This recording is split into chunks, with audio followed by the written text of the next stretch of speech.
శ్రీమంతుడా యేసయ్యా నా ఆత్మకు అభిషేకమా నా అభినయ సంగీతమా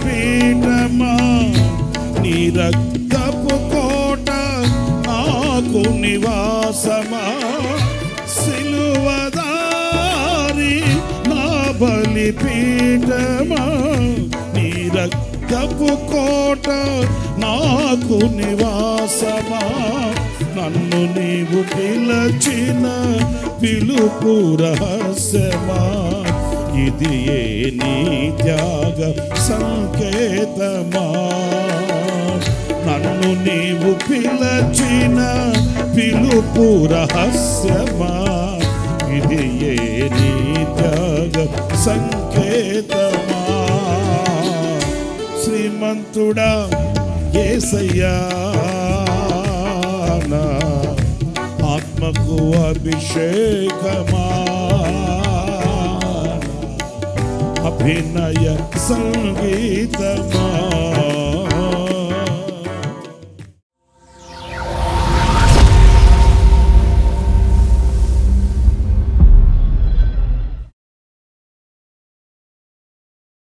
ప్రైజ్ ది లార్డ్. ప్రభు అయిన యేసుక్రీస్తు నామంలో హోసన్నా మినిస్ట్రీస్ తరపున మీ అందరికీ హృదయపూర్వకమైన వందనాలు తెలియపరుస్తున్నాను. ప్రభు మిమ్మల్ని ఆశీర్వదించి దీవించునుగాక. ప్రియులారా, పరిశుద్ధ గ్రంథంలో నుంచి ద్వితీయోపదేశకాండం 4వ అధ్యాయం 4వ వాక్యాన్ని నేను చదువుతున్నాను, జాగ్రత్తగా ఆలకించండి. మీ దేవుడైన యెహోవాను హత్తుకొనిన మీరందరూ నేటి వరకు సజీవులై ఉన్నారు. చూడండి, ఈ వాక్యంలో మనం ఈనాటికి ఎలా సజీవుల దేశంలో సజీవులుగా ఉన్నాము అనేదానికి కారణం ఈ వాక్యంలో మనం గమనించవచ్చు. మీరు ఆయనను హత్తుకొని ఉన్నందుచేత, ఆయనతో అనుబంధాన్ని కలిగి ఉన్నందుచేత నేటి వరకు మీరు సజీవులై ఉన్నారు అనేది దేవుని వాక్యం స్పష్టం చేస్తుంది. అంటే మన శక్తి, మన భక్తి, మన బలము, మన ధనము కాదు, కేవలం ఆయనను మనం హత్తుకొని ఉన్నందుచేత సమస్తము కూడా ఆయన మనకు ధారాళముగా అనుగ్రహించుట చేత, ఆయన కృప మనకు సమృద్ధిగా అనుగ్రహించి నడిపించుచున్నందుచేత మనం సజీవులుగా ఉన్నాము అనేది మనం ఎప్పుడు మర్చిపోకూడదండి. మనం అనేకమైన వాటితో అనుబంధం కలిగి ఉంటాము. కొందరు వాళ్ళకి ధనమే ప్రాముఖ్యంగా అనునిత్యము వాటి కొరకే ప్రయాసపడతారు. మరికొంతమంది వాళ్ళకు ఇష్టానుసారమైన వాటి కొరకు, వాళ్ళకి నచ్చే మెచ్చే వాటి కొరకు ప్రయాసపడతారు. కానీ వాళ్ళ బ్రతుకులలో జీవము కలిగినటువంటి అనుభవాలు కానీ, సజీవుడైన దేవునిని కలిగిన వారికి కలిగే ఆనంద సంతోషాలు కానీ వారి బ్రతుకుల్లో మనం చూడలేము. వాళ్ళు ఆశించింది నిర్జీవమైన వాటిని, గనుక ఆ నిర్జీవమైనవి వాళ్ళ బ్రతుకులలో దైవ సంబంధమైనటువంటి సంతోషాన్ని కలుగు చేయలేవు. గనుక వాళ్ళ బ్రతుకులు కూడా ఎండిన ఎడారిలాగునో ఎండిన మోడు వలెనో అలాగే కనిపిస్తాయి. చాలామంది ప్రార్థన చేయించుకోవడానికి వచ్చినప్పుడు చెప్తుంటారు, మాకు దేనికి తక్కువేమి లేదండి, కాకపోతే ఏదో ఒక తెలియని భయం మమ్మల్ని వెంటాడుతుంది అని. మాకేం తక్కువ లేదండి, కాకపోతే కుటుంబంలో సమాధానం ఉండట్లేదని. అన్ని రంగాలలో మేము గొప్పవాళ్ళమండి, కానీ ఈ కీడు నుంచి, ఈ తరతరాల శాపం మమ్మల్ని వెంటాడుతున్న ఈ అనుభవాలలో నుంచి మేము విడుదల పొందలేకపోతున్నామండి ఎలా చెప్తుంటారండి. కానీ సజీవులుగా మనం నిలిచి ఈ రోజున జీవాధిపతి అయిన ప్రభువుని ఆరాధించగలుగుతున్నాము అని అంటే ఇది కేవలం ఆయనను హత్తుకొని ఉన్నందుచేత. మీరు 13వ అధ్యాయం ద్వితీయోపదేశకాండం 13వ అధ్యాయం 4వ వాక్యంలో కూడా చక్కటి మాట మీరు చూస్తారండి.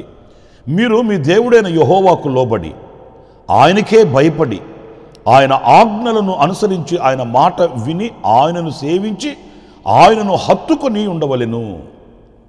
చూడండి ఎంత చక్కటి మాట దైవజనుడు చెప్తున్నాడు.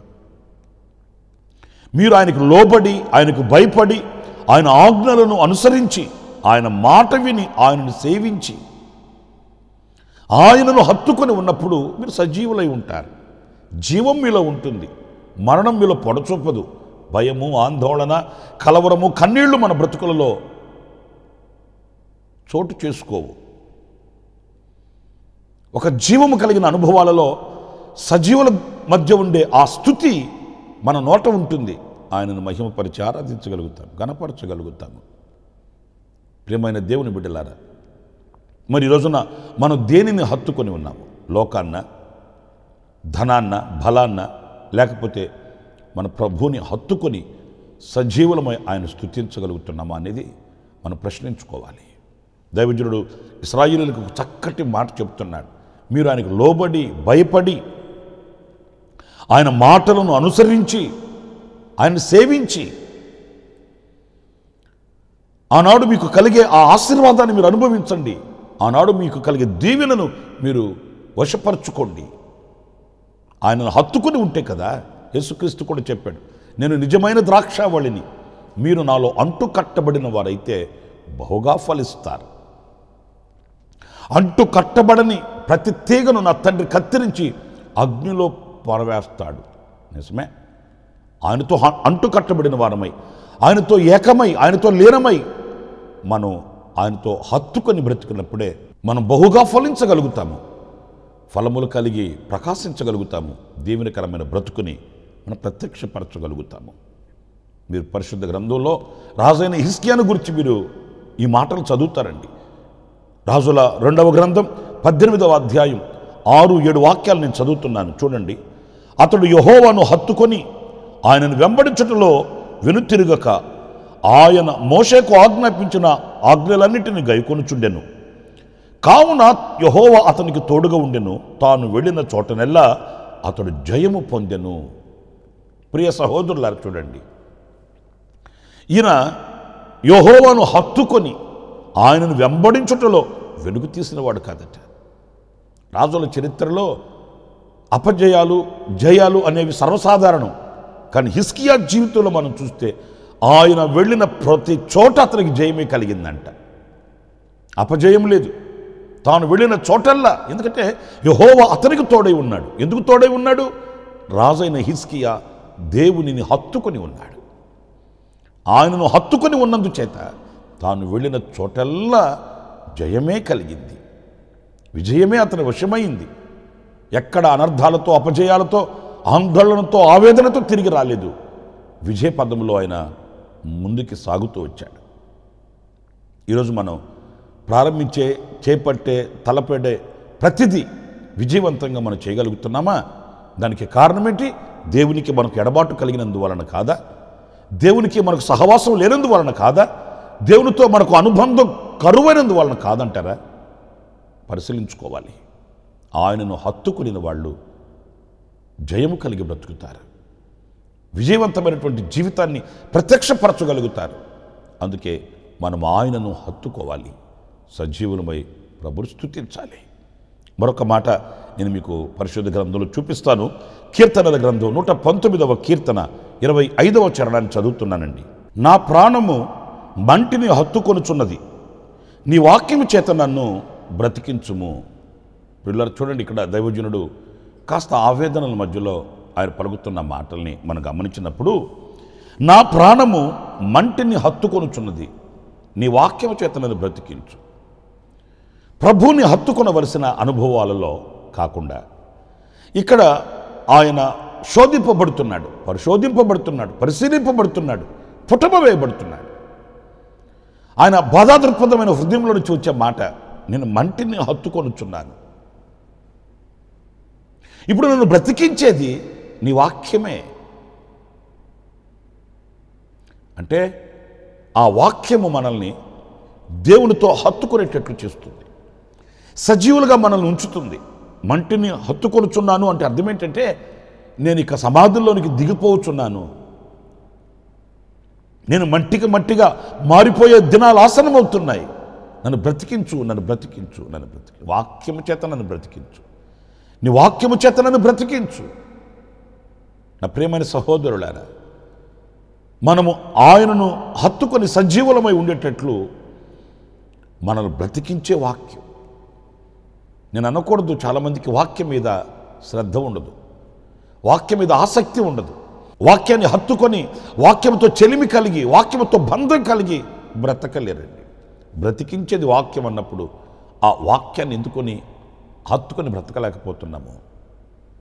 ఆ వాక్యానికి హృదయంలో ఎందుకు స్థానాన్ని ఇవ్వలేకపోతున్నాము? అన్నింటికీ సమయం ఉంటుందండి.